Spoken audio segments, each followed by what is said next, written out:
And multi part upload के बारे में हम लोगों ने लास्ट लेक्चर में कंप्लीट किया था।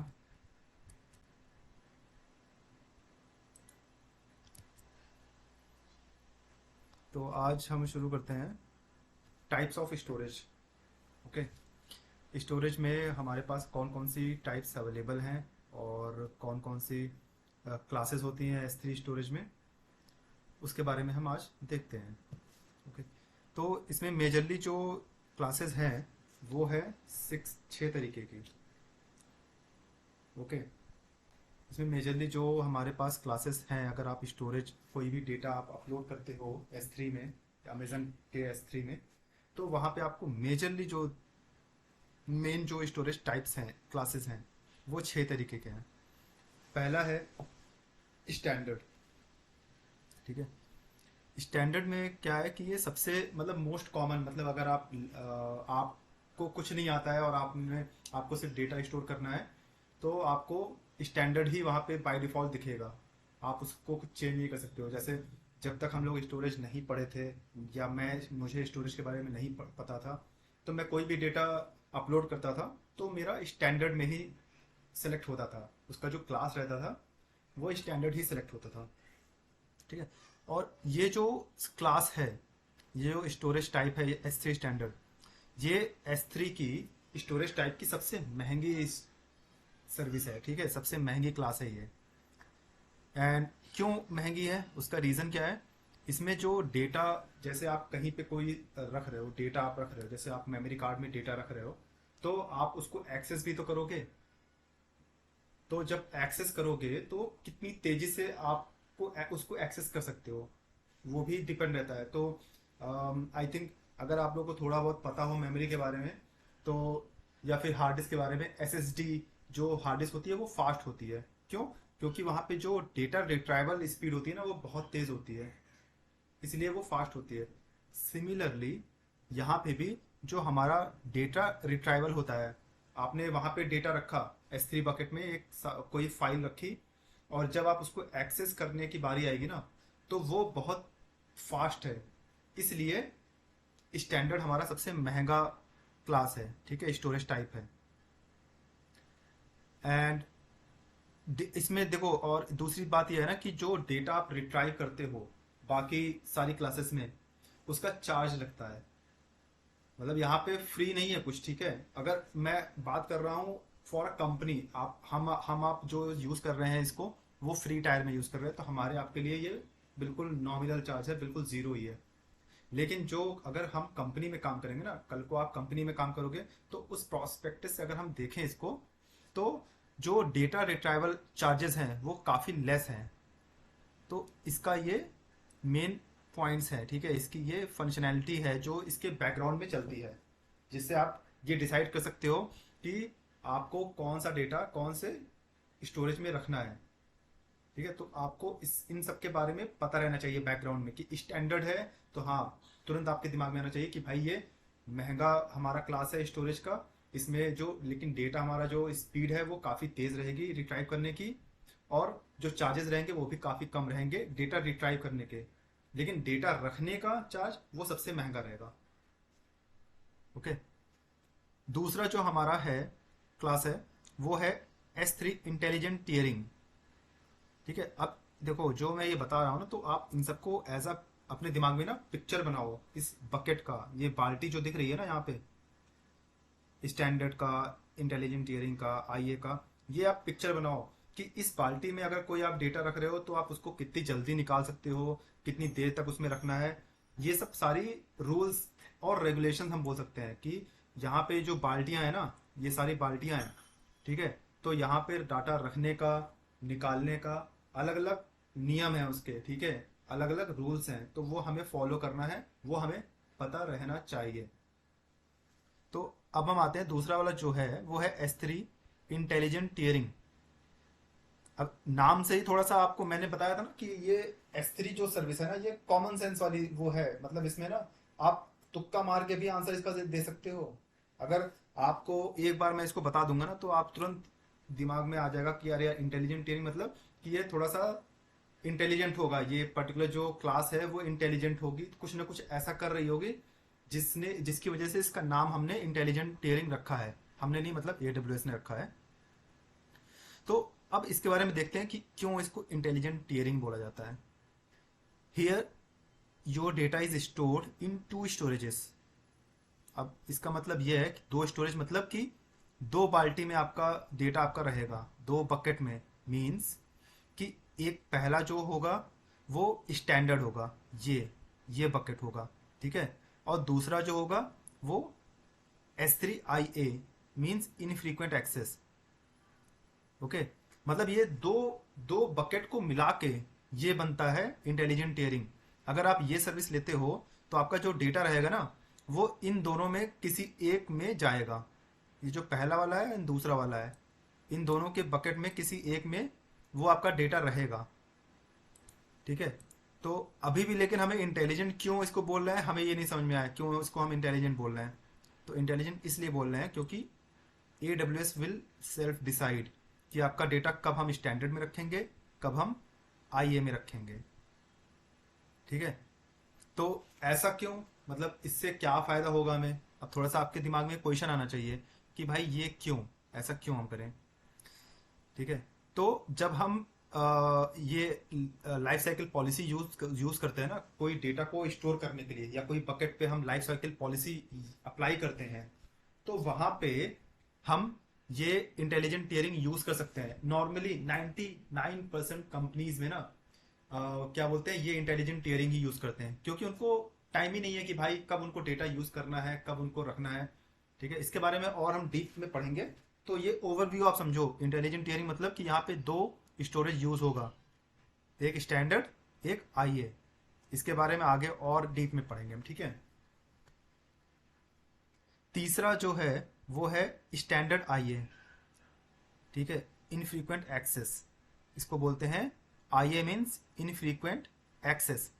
और स्टैंडर्ड मतलब इसमें कुछ जो क्वालिटीज हैं वो स्टैंडर्ड की भी हैं, लेकिन इसको इन्होंने अलग कर दिया और इसको एक नई ही क्लास बना दी, वो है इनफ्रीक्वेंट एक्सेस। अब इसमें हम देखते हैं कि क्या क्या होता है इसमें। तो data used twice in a month does not recommend for daily data retrieval cost is applies, ठीक है। तो इसका मतलब ये हुआ, देखो आप इसको ऐसे समझो, ठीक है। यहाँ पे डेटा अगर रिट्राइव करोगे, ठीक है, तो उसका कॉस्ट अप्लाई होगा। मतलब आपने इनफ्रीक्वेंट एक्सेस में अगर आपने डेटा अपना रख दिया और वहां से, अब मैं अगर बोल रहा हूँ कि इनफ्रीक्वेंट में आपने रख दिया, इसका मतलब कि जब आप डेटा स्टोर करते हो ना, अपलोड करते हो AWS कंसोल पे जाके, S3 खोलते हो और वहां पे डेटा अपलोड करते हो, लास्ट टाइम मैंने लास्ट बैच में दिखाया था ना, तो वहां पे हमारे पास ऑप्शन आता है कि आप ये डेटा कौन से बकेट में रखना चाहते हो, या कौन सा क्लास आप यूज करना चाहते हो, ठीक है। तो अगर आपने इसमें रख दिया और जब आप डेटा वापस यूज करना चाहोगे या फिर उसमें से डाउनलोड करोगे, तो पैसे लगेंगे उसके, ठीक है। पैसे अब कितने लगेंगे वो बात की बात है, लेकिन पैसे लगेंगे, okay. And data you kept here you are using in 3 months और don't want to use. Means इसका मतलब ये है कि आप या इस पर्टिकुलर क्लास का कब यूज करोगे ना, उस केस में करोगे कि जब आपको ये है कि यार मैं शायद इस डेटा को ना 3 महीने में एक बार यूज करूं शायद, ठीक है। कि कल को ये मेरा पर्टिकुलर फाइल है, अभी में मुझे इसकी यूज नहीं है, लेकिन हो सकता है मुझे 3 महीने बाद मुझे यूज हो इसका। या फिर हो सकता है मेरा यूज ही ना हो 3 महीने बाद भी, 4 महीने बाद या 5 महीने बाद, जिसमें आप श्योरिटी नहीं है कि आप कब डेटा यूज करोगे। तो वो क्लास हम यूज करते हैं उस केस में इनफ्रीक्वेंट एक्सेस।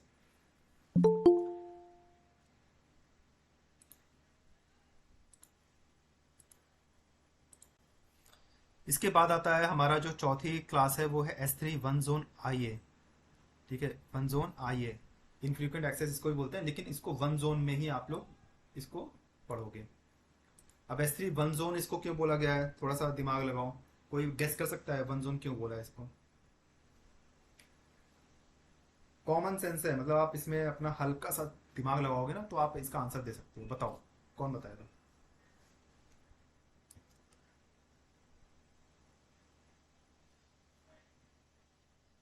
कोई गेस नहीं करना चाहता है।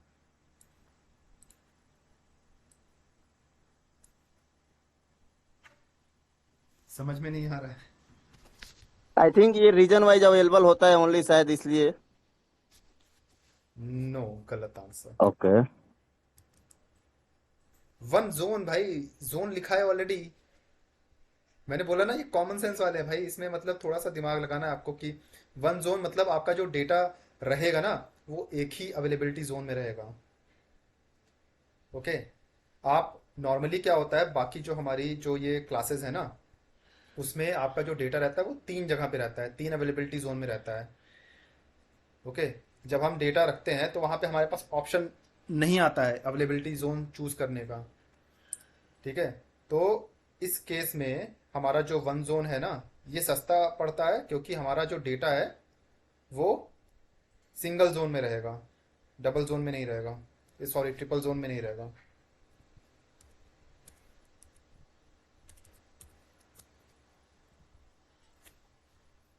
कोई मतलब अभी परेशान मत हो, ये आगे चल के और अच्छे से समझ में आएगा, अभी पहली बार है ना तो थोड़ा सा आप लोग को वो लग रहा हो क्या चीज़ आ गई भाई सामने ही। ठीक है। तो इसके बारे में थोड़ा सा देखते हैं। If you don't want backup copy of file और and want data retrieve fast and data not that much important, ठीक है, तो ये हम उस केस में यूज़ करते हैं।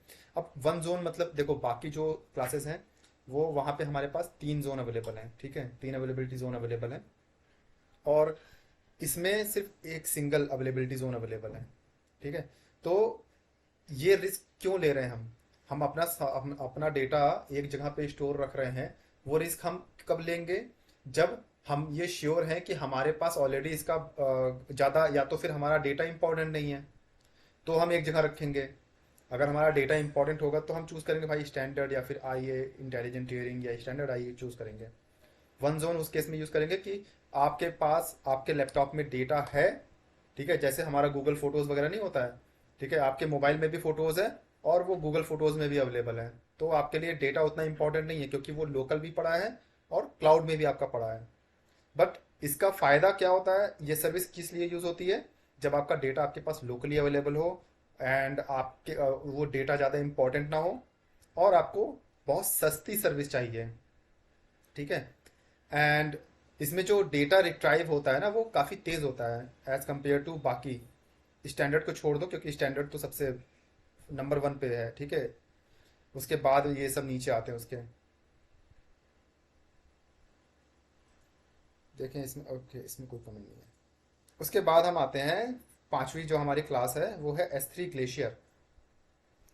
अब S3 ग्लेशियर में देखते हैं क्या है ये ग्लेशियर्स। मैंने लास्ट टाइम आपको बताया था ग्लेशियर मतलब कि भाई ऐसा आपका बकेट की जहाँ पे जल्दी आपको जाना ही ना हो। अलमीरा का मैंने एग्जांपल दिया था ना, तो ग्लेशियर समझ लो आपका बेड हो गया। ठीक है, बेड में जो सामान हम रख देते हैं ना, जो ठंडी वाला कपड़ा, भाई बेड के अंदर रख दिया। ठीक है, रजाई गद्दे सब बेड में डाल दिया। ठीक है, या बड़े बक्से में डाल दिया जिसको आपको यूज़ ही नहीं करना है, साल भर बाद, साल में एक बार ही यूज़ करोगे आपको कंफर्म है, तो वो आपका हो गया Glacier. Long term storage, data can be accessed in a year, can't use for data you access frequently. अब इसका देखो, अब इसको अगर देखो ग्लेशियर है, ये काफ़ी सस्ती सर्विस होती है। ठीक है, काफ़ी सस्ती क्लास है ये स्टोरेज की, S3 की। तो बहुत से ऐसे दिमाग वाले आएंगे कहेंगे यार हम ना इसको यूज़ करेंगे, ग्लेशियर एक बार यूज़ करते हैं। मैंने भी एक बार ये गलती की थी। तो मैंने पैसा बचाने के लिए मैंने कहा मैं अपना डेटा स्टैंडर्ड में न रख के ग्लेशियर में रखूँगा। तो मैंने क्या किया, डेटा अपलोड किया और अपलोड करते समय मैंने वहाँ पे ग्लेशियर चूज़ कर दिया और डेटा मैंने रख दिया भाई। और जब डेटा रखने के बाद फिर क्या बोलते हैं उसमें, जब रिट्राइव करने की बारी आई तो वो रिट्राइव ही नहीं हो रहा है। तो उसमें भाई दिक्कत आ गई। फिर तब मुझे पता चला कि भाई इसमें डेटा जो है वो हम एक साल में अगर हमें यूज़ करना है तो ही वो होगा, अदरवाइज वो वहाँ पे पड़ा रहेगा।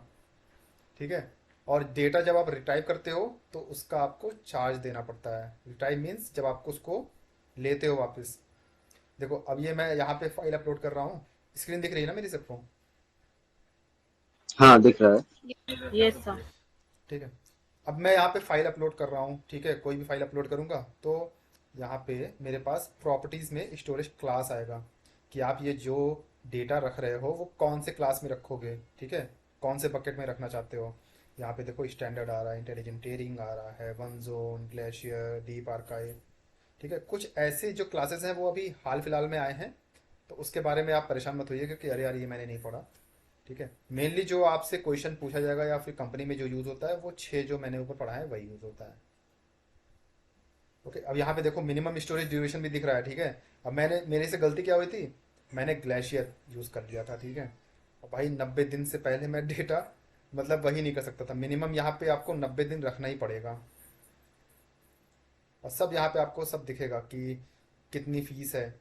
और काफ़ी सस्ती है, मतलब ऐसा नहीं कि भाई आप लोग सोच रहे हो कि भाई क्लाउड में है तो भाई ये ले रहे होंगे हज़ारों 2,000। ऐसे ऐसा नहीं, 1 रुपये पर जीबी है भाई। इतनी सस्ती वो है सर्विस। ठीक है, 1 रुपए एक पर रुपये पर जीबी जीबी। कितने दिनों के लिए? वो सब आगे मतलब इसमें है ना, मिनिमम स्टोरेज ड्यूरेशन है जब अच्छा। आप उसको डाउनलोड करोगे। ओके, अपलोड कर ओके। रहे हो तो, डाउनलोड कर रहे हो तो काफ़ी सस्ती है इन, मतलब इसका शॉर्टकट ये है कि भाई काफ़ी सस्ती वो है। ठीक है, छठा जो हमारा है वो है ग्लेशियर डीप आर्काइव। अब पहले जब ये इन्होंने ग्लेशियर दे रखा था ना, तो लोगों को बहुत पसंद आया, लेकिन कहे कि यार इसको ना भाई इसमें थोड़ी सी दिक्कत है। कहे यार सर्विस तो अच्छी है लेकिन ना मुझे और दिन रखना है। कि जैसे होता नहीं कि भाई जैसे फॉर एग्जांपल हम ले लें, किसका एग्जांपल लें कि कौन डीप आर्काइव यूज़ करेगा। टी सीरीज या फिर यूट्यूब वालों को ले लें, टी सीरीज वालों को ले लेते हैं हम। टी सीरीज पे या फिर यूट्यूब पे जो गाने चलते हैं, या टी सीरीज का ही लेते हैं। ठीक है, टी सीरीज ने अभी हाल फिलहाल में नए नए गाने उनके पास आ रहे हैं। ठीक है, तो वो अपना एक डेटा रखते हैं स्टोर करके, सेव करके। Data means backup. जो नए गाने हैं उनका बैकअप रख रहे हैं अपना एक जगह पे। ठीक है, मान लो वो स्टैंडर्ड में रखना है क्योंकि वो डेली उनका यूज़ करना है वो नए गाने। थोड़े पुराने जो हो रहे हैं साल भर पुराने वाले, वो इंटेलिजेंट टीयरिंग में वो रख रहे हैं। उससे जो पुराने हो रहे हैं वो वन जोन आईए में रख रहे हैं या फिर स्टैंडर्ड में रख रहे हैं। 2 साल 5 साल पुराने गाने जो ज़्यादा कोई यूज़ नहीं करता है या सुन नहीं रहा है, जो उनको भी जल्दी नहीं निकालना है, ठीक है, बैकअप के तौर पे, तो वो ग्लेशियर में रख दे रहे हैं। अब सोचो टी सीरीज आज की कंपनी तो है नहीं भाई, 10 साल 20 साल पुरानी कंपनी है, तो स्टार्टिंग में जो गाने आते थे उसका बैकअप वो कहाँ पे रखेंगे। तो वो लोग कहाँ पे रखेंगे, वो कहेंगे भाई हमारे लिए ना ये डीप आर्काइव रखो, क्योंकि भाई 20 साल पुराना गाना जल्दी कोई सुनता नहीं है। ठीक है, और उनके काम में भी नहीं सुनने का मतलब, वो तो अपलोड कर दिया अपना यूट्यूब पे, अब यूट्यूब अपना झेले। लेकिन उनके पास वो अपना इतना डेटा कहाँ रखेंगे, उनके पास जगह ही नहीं होगी।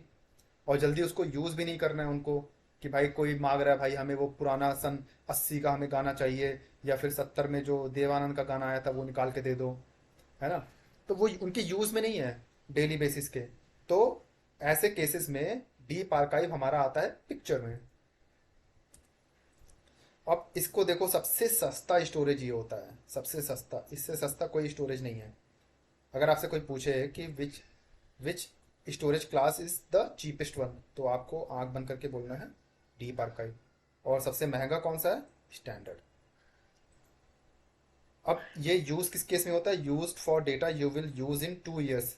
ठीक है, एग्जाम्पल म्यूजिक कंपनी वाले और ऐसे हॉस्पिटल वाले, बहुत से ऐसे हॉस्पिटल भी तो हो गया, वो भी तो उनको भी अपना डेटा रखना है। मान लो कोई हॉस्पिटल 50 साल पुराना हॉस्पिटल है, तो जो 50 साल पुराना डेटा है वो कहते हैं भाई डीप आर्काइव में रखो, कोई अगर आएगा, ठीक है, कभी, या फिर सर्विलांस वाले होते हैं, है ना, सीसीटीवी वाले हैं, वो सब डाटा डिलीट नहीं कर सकते हैं, तो वो अपना 10 साल पुराना डेटा डीप आर्काइव में रख दिया उन्होंने। पेशेंट रिकॉर्ड वगैरह जो पुराने हो जाते हैं वो। हाँ हाँ, वही वही चीज़ मतलब बता रहा हूँ ना। अब इसमें देख लो आप, सर्विस मतलब ये चीपेस्ट तो है, लेकिन पैसा कहाँ पे आपको देना पड़ेगा, जब आप डेटा रिट्राइव करोगे। आप सोचो आपने ये रख दिया है बिल्कुल पुराने, बहुत अंदर रख दिया है, ठीक है, एकदम दबा के, तो उसको ढूंढने में मेहनत लगेगी कि नहीं। अगर आप ये किसी को, है ना, आप जमीन खोद के सामान डाल दिए, छुपा दिए एकदम, ठीक है, कि भाई हम यूज करेंगे 10 साल बाद, ठीक है, 5 साल बाद, तो उसको ढूंढने में मेहनत लगेगी ना, तो उसका पैसा ये चार्ज करते हैं। तो data retrieval cost will be applied, इसमें भी और इसमें भी data retrieval cost will be applied. Okay, देखो ये मिनिमम डीप आर्काइव में मिनिमम स्टोरेज ड्यूरेशन कितना है, 180 दिन मिनिमम है। ओके, और ये देखो अवेलेबिलिटी जोन में बता रहा था कि डेटा आपका कहाँ कहाँ कितने जगह पे बैकअप रहेगा उसका, मतलब जो अवेलेबिलिटी जोन यहाँ पे लिखा हुआ है ना, इसका मतलब ये है कि आपने अगर स्टैंडर्ड में आपका डेटा है तो वो उसका रेप्लिकेशन 3 जगह होगा। रेप्लिकेशन मतलब बैकअप, ठीक है। मतलब आपका गूगल फोटोज पे अगर आपने कोई फोटो अपलोड की है तो वो गूगल फोटोज पे भी रहेगी, और एक जगह और रहेगी, और एक जगह और रहेगी। टोटल 3 जगह आपका बैकअप रहेगा। मान लो आपका फोटो गूगल फोटोज से डिलीट हो जाता है तो दूसरी जगह से वो डाउनलोड होके ऑटोमेटिक आपको दिख जाएगा। इसमें आप पिक्चर में नहीं आओगे, बस अमेजन रहेगा पिक्चर में, ठीक है। और जो वन जोन आई है मैं बता रहा था वो यही है। कितने अवेलेबिलिटी जोन में है ये? सिंगल। ओके। बाकी सब तीन तीन तीन, सब बाकी सब तीन ही है। अब हम थोड़ा सा इसके बारे में और डीपली पढ़ते हैं। स्टैंडर्ड, ठीक है, S3 स्टैंडर्ड होता क्या है हमारा, क्या क्या इसकी फंक्शनैलिटी है, और क्या इसके रूल्स हैं, और क्या फंक्शंस और सर्विसेज हमें मिलती हैं इसके अंदर अगर हम ये क्लास यूज़ करते हैं तो। S3 standard offers high durability availability performance object for frequently accessed data। अगर आपका डेटा आप डेली बेसिस पे आप यूज़ कर रहे हो, ठीक है, हर दूसरे तीसरे दिन आपको डेटा यूज़ करना है, तो उस केस में आप स्टैंडर्ड का आप यूज़ करो।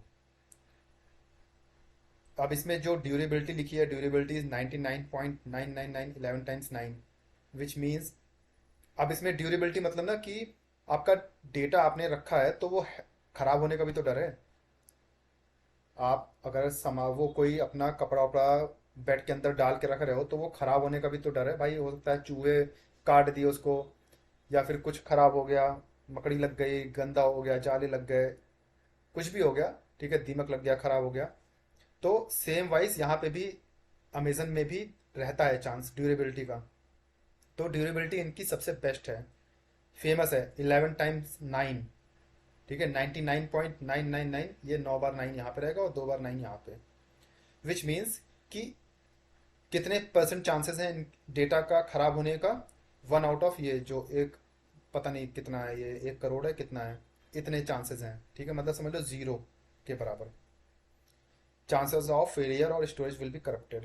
तो बिल्कुल आंख बंद करके आप इसको रखो, ठीक है, क्योंकि आपका डेटा 3 जगह पे है। ये बस गुड टू नो इन्फॉर्मेशन है।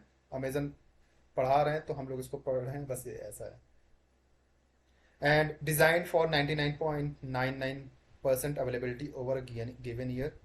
कब कितने परसेंट आपका डेटा अवेलेबल रहेगा, मतलब ऐसा अवेलेबल मतलब कि होता है भाई कि उनको भी तो अपना डेटा सेंटर शट डाउन करना होगा, रीस्टार्ट करना होगा। तो ये कह रहे हैं कि भाई आप चिंता मत करो, 99% हमेशा अवेलेबल रहेगा। इतना है मतलब हमारे लिए समझ लो ये हमेशा खुला है, हमेशा रहेगा। और स्टैंडर्ड अगर आप क्लास यूज करते हो तो support SSL for data in transit and encryption. तो कोई मुझसे क्वेश्चन पूछ रहा था, ये मुझे याद नहीं आ रहा कि डेटा हमारा सेफ कैसे है, यहाँ पे इनक्रिप्शन हम क्या लगा सकते हैं। तो ये सपोर्ट करता है, ठीक है। S3 स्टैंडर्ड में अगर आप डेटा रख रहे हो तो SSL इंक्रिप्शन ये सपोर्ट करता है। And the storage cost for the object is high but very less to access the object compare to others. अब ये डिफरेंस है, ठीक है, थोड़ा सा आप समझने की कोशिश करना कि हमारा जो स्टैंडर्ड है ना, इसमें डेटा को रखने का वो चार्ज थोड़ा सा हाई है, लेकिन डेटा को वापस लेने का, रिट्राइव करने का या यूज़ करने का चार्ज बहुत कम है एज कंपेयर टू अदर्स।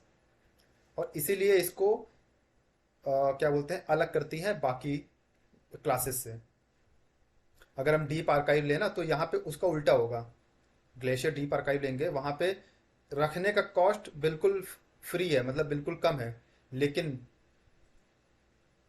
उसको रिट्राइव करने का कॉस्ट बहुत ज़्यादा है ग्लेशियर में। लेकिन यहाँ पे देखोगे, यहाँ पे ऐसा नहीं है, यहाँ पे रखने का कॉस्ट बहुत ज़्यादा है लेकिन एक्सेस करने का बहुत कम है। उसका रीज़न क्या है? रीज़न ये है कि आप डेली एक्सेस करोगे ना भाई, दिन में 10 बार एक्सेस करोगे तो भाई आप पैसे देते रह जाओगे इनको, तब तो हो गया काम। और डीप आर्काइव में आप डेली थोड़ा ना एक्सेस करोगे, इसलिए उन्होंने रखने का चार्ज कम रखा है, क्योंकि आप एक बार रख के छोड़ दिया आपने, ठीक है। और जो आप जब रिट्राइव करोगे उसका चार्ज है, क्योंकि आप डेली थोड़ा रिट्राइव करोगे, साल में एक बार, महीने में 2 महीने 3 महीने में एक बार रिट्राइव करोगे, तो उसका वहां पे चार्ज उन्होंने बढ़ा रखा है। अब इसका एक नियम है। मल्टी पार्ट अपलोड क्या होता है, कोई बता सकता है मुझे? What is multi part upload?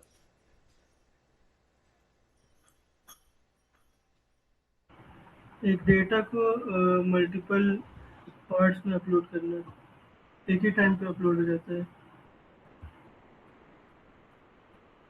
हाँ, partially your answer is correct, but हम इसको, अगर if we have data of 5 GB, थोड़ा सा टेक्निकल बोलना शुरू करो भाई, ठीक है? यू आर, आप लोग जॉब कर रहे हो, ठीक है, एक एमएनसी में जॉब कर रहे हो, तो थोड़ा सा और इसमें ना बोलो, तो अपने आप से थोड़े बहुत वर्ड्स बना के बोलो कि when you have a file of 1 GB and you want to upload that file with instant speed, ठीक है, with high speed, then in that case we can use multi-part upload, that will reduce the speed limit, ठीक है, हमारी speed limit high हो जाएगी। तो अब इसमें एक रूल है, रूल क्या है कि अगर आप स्टैंडर्ड यूज कर रहे हो तो object larger than 5 GB you must use multi part upload. ये मैंने लास्ट लेक्चर में भी पढ़ाया था। और 5 GB का जब फाइल अपलोड करने जाओगे ना, तो वहां पे ऑलरेडी वो खुद ही एरर दे देगा, लेकिन आपको ये पता रहना चाहिए, ठीक है, ये आ सकता है क्वेश्चन। अब दूसरा हमारा जो क्लास है वो है S3IA, means infrequent access. Okay, कोई कंफ्यूजन क्वेश्चन अभी तक?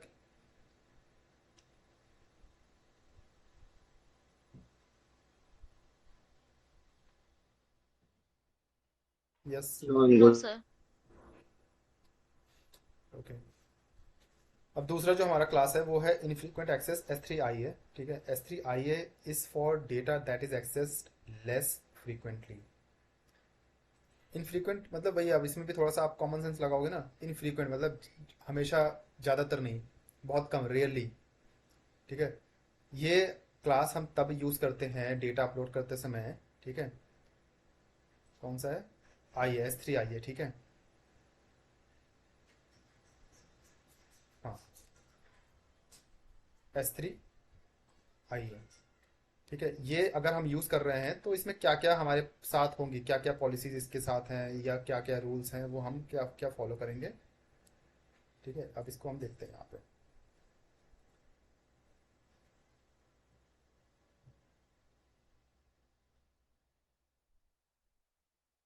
Okay, S3IA is for data that is accessed less frequently but requires rapid access when needed.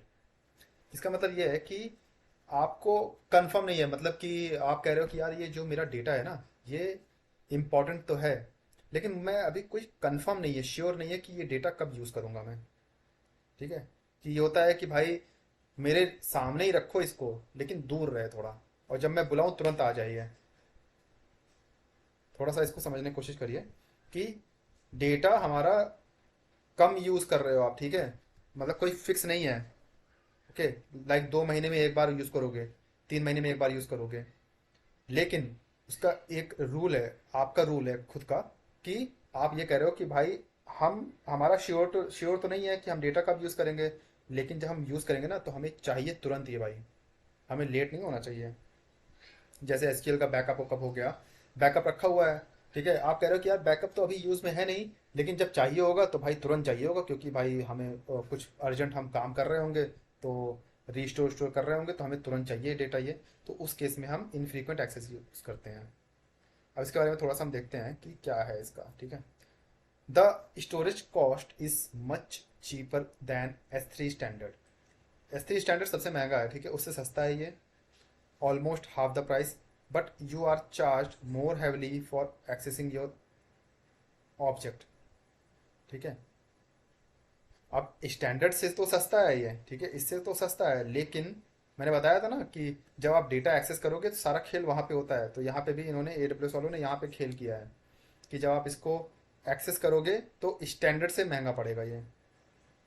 तो आप सोच समझ के अपना डेटा मूव करो कि आप आईए में रखोगे या स्टैंडर्ड में रखोगे। और सेम वही सब बाकी सब चीज़ें स्टैंडर्ड वाली, design for 99% availability over given year, ठीक है, 2 बार हो गया, सॉरी है। सपोर्ट SSL, वही सेम। एंड एक चीज़ इसमें है कि if data that is deleted from S3IA with in 30 days you will be charge for full 30 days, क्योंकि आपने इसमें इनफ्रीक्वेंट एक्सेस में अगर कोई डेटा रख दिया ना, और रखते ही आपने डिलीट कर दिया, तो भी आपका जो चार्ज पड़ेगा वो 30 दिन का पड़ेगा टोटल। अगर 30 दिन का वहाँ पे है 10 रुपये, और आपने आधे घंटे के लिए डेटा उसमें रखा और डिलीट कर दिया, तो आपसे ऐसा नहीं कि वो 10 डिवाइडेड बाय 30 करेंगे, ठीक है, एक दिन का कैलकुलेट करेंगे, ऐसा नहीं, जबकि स्टैंडर्ड वगैरह में यही सब होता है। लेकिन इनफ्रीक्वेंट एक्सेस में ये रूल है कि मिनिमम यहाँ पे 30 डेज रहेगा डेटा, तो उस हिसाब से वो चार्ज लेंगे। जैसे मैंने यहाँ पे दिखाया था, मिनिमम स्टोरेज ड्यूरेशन कितना दिखा रहा है यहाँ पे, 30 डेज, ठीक है, 30 डेज। अगर आपने डेटा रखा डिलीट कर दिया, 30 दिन का चार्ज। यहाँ पे रखा आपने डेटा और डिलीट कर दिया, 90 दिन का चार्ज। यहाँ पे रखा आपने डेटा और डिलीट कर दिया, 180 दिन का चार्ज तुरंत ले लेंगे वो आपसे। मतलब होता नहीं कि पास बना दिया, जैसे गाड़ियों का होता नहीं है भाई, पास बन गया भाई, और चाहे जितने चक्कर मारो तुम, 1 महीने का पास है, वैसे ये 6 महीने का पास है, ये 90 दिन का पास है। ओके, आपको उतना पैसा देना ही देना है। तो ये इनफ्रीक्वेंट एक्सेस है। इसके बाद हम आते हैं इंटेलिजेंट टीयरिंग। तो हमारा जो S3 है इंटेलिजेंट टीयरिंग, ये रहा, ठीक है। ये हम स्टोरेज क्लास हमारी है इंटेलिजेंट टीयरिंग की। तो इसमें क्या क्या है देखते हैं। Intelligent tiering, the S3 intelligent tiering storage class is design to optimize cost by automatically moving data to the most cost effective access tier. इसका मतलब ये है कि यहाँ पे दो स्टोरेज का यूज़ करेंगे इंटेलिजेंट टीयरिंग में, ठीक है। दो स्टोरेज को मिला के ये इंटेलिजेंट, एक अपना खुद का इंटेलिजेंट टीयरिंग बनाते हैं, जिसमें आप यूज़ कर सकते हो दो स्टोरेज। लाइक एक आप कर लोगे इनफ्रीक्वेंट एक्सेस, एक आप इसको यूज़ कर सकते हो, और दूसरा आप यूज़ कर सकते हो ग्लेशियर। तो इसमें क्या होता है कि जब आप इसको यूज़ करते हो, इस पर्टिकुलर सर्विस को यूज़ करते हो ना, क्लास को, तो यहाँ पे लाइफ साइकिल पॉलिसी आप लगा सकते हो कि आपका डेटा कब कहाँ पे रहना चाहिए। ओके, मीन्स कि यहाँ पे ऑटोमेटिकली लाइक कि AWS ही डिसाइड करेगा, हम नहीं डिसाइड करेंगे कि आपने इसमें क्या बोलते हैं, डेटा अगर आप महीने में, ठीक है, 30 दिन तक आपने डेटा यूज़ नहीं किया, ओके, तो 30 दिन बाद आपका डेटा कहाँ चला जाएगा, इनफ्रीक्वेंट एक्सेस में। अब इनफ्रीक्वेंट एक्सेस का आपको मैंने बताया था कि मिनिमम वहाँ पे 30 दिन का रहना चाहिए, ठीक है। और यहाँ पे क्या क्या है वो सब चीज़ें हैं, ठीक है। वो पॉलिसी फिर इस डेटा के ऊपर अप्लाई होगी। और उसके बाद अगर आपने 30 दिन वहाँ पे भी यूज़ नहीं किया, इनफ्रीक्वेंट में भी अगर आपने उस डेटा को यूज़ नहीं किया, टोटल 60 दिन हो गए, तो आपका डेटा कहाँ चला जाएगा, आपका डेटा वो मूव हो जाएगा ग्लेशियर में। ओके, तो जो मेनली कंपनीज होती है ना, IT कंपनी, वो इंटेलिजेंट टीयरिंग ही यूज़ करती हैं, क्योंकि उनको श्योर नहीं है कि भाई कब यूज़ करेंगे कब नहीं। और कहते हैं कि भाई ऐसा है, अमेजन ही डिसाइड करे कब डेटा हमारा कौन से उसमें रखना है, ठीक है। मैंने पहले बताया था कि पैसा ना बहुत मिनिमम होता है, बहुत कम होता है, तो इसलिए कोई इतना सोचता नहीं है इस सब के बारे में कि हमारा डेटा कितने GB है, कितने नहीं, कितना हम उसको रखें। वो इंटेलिजेंट टीयरिंग लगा देते हैं, अपना खुद वो करे, ठीक है। नहीं तो अगर ग्लेशियर लगा दिया तो आप साला 12 घंटे आप वेट करोगे डेटा को डाउनलोड होने में। या IE लगा दिया, है ना, और 1 जोन कर दिया, तो वहाँ पे सिंगल जोन में ही आपका डेटा है। तो इंटेलिजेंट टीयरिंग लगा देते हैं और ख़त्म करते हैं भाई, कि कोई दिक्कत ही ना हो। अब इसके बारे में थोड़ा सा देखते हैं कि इंटेलिजेंट टीयरिंग क्या क्या करता है। It works by storing object in 2 access tiers. मैंने बताया ही था, एक आपका इनफ्रीक्वेंट हो गया या फिर ग्लेशियर हो गया, 2 टीयर आपका पिक्चर में आएगा। 2 टीयर मतलब चाहे स्टैंडर्ड कह रहा हूँ, IE हो गया, 1 जोन IE, ग्लेशियर, ठीक है। इन दोनों में से कोई आप चूज कर सकते हो वहाँ पे। और डेटा रखने का वहाँ पे फिर अमेजन ही डिसाइड करेगा कि कब उसको डेटा कहाँ पे मूव करना है।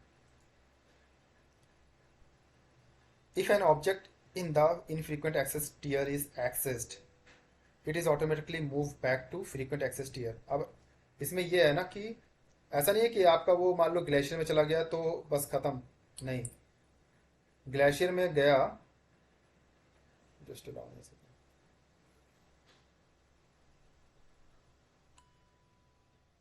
या तो मान लो आपका डेटा ग्लेशियर में गया, ठीक है, एंड ग्लेशियर से आपका डेटा ग्लेशियर में है, और आपने उस डेटा को एक्सेस कर लिया, तो तुरंत वो डेटा वहां से उठ के कहाँ चला जाएगा। जैसे आपका डेटा ग्लेशियर में है, आपने लगा रखा है पॉलिसी की ग्लेशियर और 1 जोन IE, दो रखा है, तो आपका डेटा यहाँ पे था, किसमें था, इंटेलिजेंट टीयरिंग में था, ठीक है, ये। और यहाँ पे आपका वो डेटा था, ओके।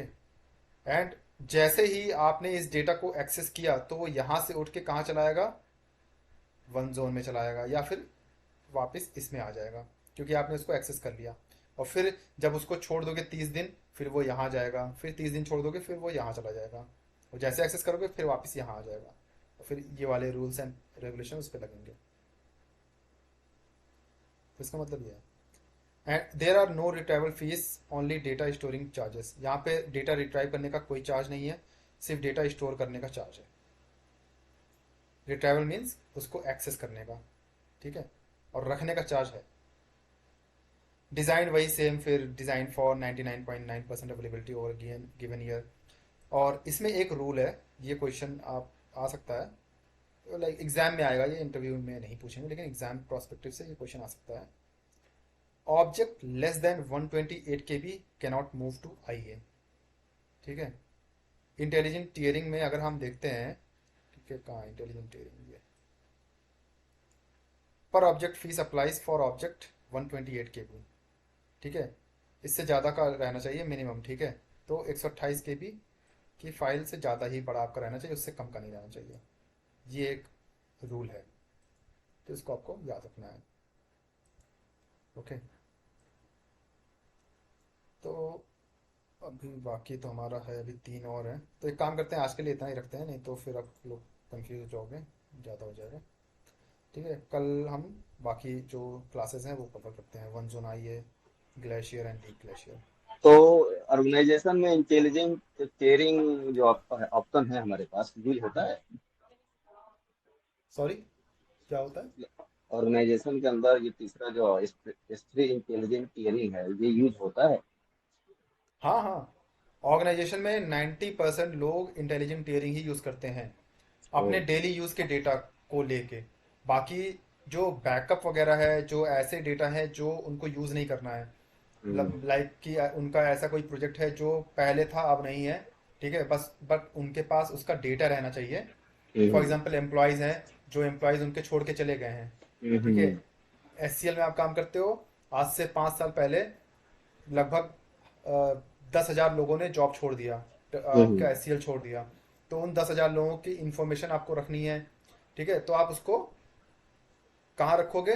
ग्लेशियर में रख दोगे, ठीक है, ग्लेशियर या डीप आर्काइव में रख दोगे, जो करता है। क्योंकि वो आपका यूज़ नहीं होना है, वो बहुत rare, rare of rare case में होना है यूज़, मैच भी ठीक है। एज पर रिक्वायरमेंट, कभी कोई गया उसकी डाटा की जरूरत पड़ी। हाँ हाँ, तो उसमें यूज़ होगा, ठीक है, और बहुत कम ऐसे केसेस आते हैं। बिल्कुल। तो इंटेलिजेंट टेयरिंग ही यूज़ करते हैं। अगर आप अपनी कंपनी में भी देखोगे ना, हम्म, S3 में जाके एंड कोई भी ऑब्जेक्ट रहेगा उसका देखोगे कौन सा क्लास यूज़ किए हैं, तो 90% केसेस में आपको इंटेलिजेंट टीयरिंग ही यूज़ करते हैं, ओके, थैंक यू। क्योंकि वो इन सब वो झंझट में पड़ना ही नहीं चाहते ना कि भाई कौन इसमें हम्म, लगा है कौन इसमें लगा है। लेकिन आपको पता रहना चाहिए ये सब, ठीक है। बिल्कुल। स्टैंडर्ड वगैरह, ये क्वेश्चन बहुत आता है कि इनफ्रीक्वेंट एक्सेस क्या होता है। वो सबसे पहले आपसे पूछेंगे इंटरव्यू में ना कि आप स्टोरेज क्लासेस बताओ, ठीक है। आप हम्म, स्टैंडर्ड बताओगे, इंटेलिजेंट टीयरिंग बताओगे, तो इंटेलिजेंट टीयरिंग क्या होती है उसके बारे में बताओ, तो आपसे बताओगे इसमें, ठीक है। और स्टैंडर्ड आईए, इनफ्रीक्वेंट एक्सेस क्या है, वन जोन आईए का मतलब क्या है, तो आपको पॉइंट बताना है। वन जोन आईए मतलब कि यहाँ पे सिंगल जोन में ही आपका डेटा रहेगा, आपकी 3 कॉपीज नहीं बनेंगी। ग्लेशियर क्या है, इसकी कुछ और पॉलिसीज बताओ, ठीक है। डीप आर्काइव क्या है, इसकी और थोड़ा सा डीप में बताओ। तो जब आप इंटरव्यू दोगे हमें इसके AWS क्लाउड इंजीनियर के लिए, तो हम्म, S3 एक आएगा टॉपिक, और उसमें से ये क्वेश्चंस आपसे पूछे जाएंगे। मल्टी पार्ट अपलोड, ठीक है, MFA, इंक्रिप्शन, हम्म, इंटेलिजेंट टीयरिंग, ठीक है, ये सब आपसे पूछे जाएंगे, 110% है वो। ओके। ओके, और कोई क्वेश्चन कन्फ्यूजन किसी को?